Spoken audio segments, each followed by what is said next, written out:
Assalamu alaikum brothers and sisters. Today we have some heartbreaking news about Andrew Tate, the former kickboxing champion who has been in custody in Romania since January. As you may know, Tate is facing charges but has not been found guilty. Tate has denied all the charges against him and has been vocal about his frustration with the legal system in Romania. However, you may know that Tate is a devout Muslim who converted last year and he is currently observing his first Ramadan while in jail. The latest news is that Tate's custody has been extended, meaning that he will remain in jail for the time being.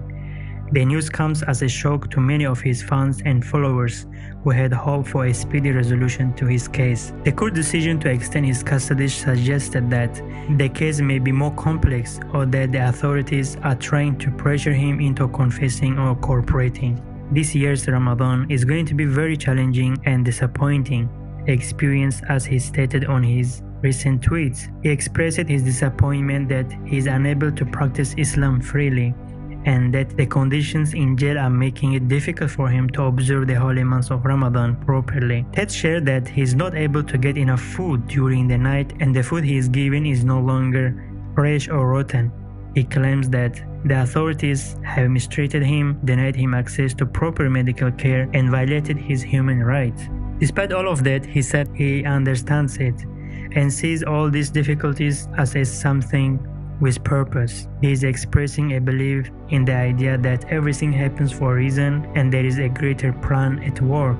If you recall his tweet in January, he tweeted from Ibn Taymiyyah saying that, "What can my enemies do to me? My paradise is in my heart. It is with me wherever I go. To imprison me is to provide me with seclusion. To send me into exile is to send me away in the path of Allah. And to kill me is to make me a martyr." As you can imagine, this is extremely difficult time for the Tate and his family. Ramadan is a time for family gatherings and celebrations, but unfortunately, Tate is not able to be with his loved ones during these special months. It's heartbreaking to think that the pain and suffering that Tate is enduring, especially during a time that's supposed to be filled with hope and happiness. We hope that authorities will take note of Tate's situation and work to improve his conditions so that he can observe Ramadan with dignity and respect.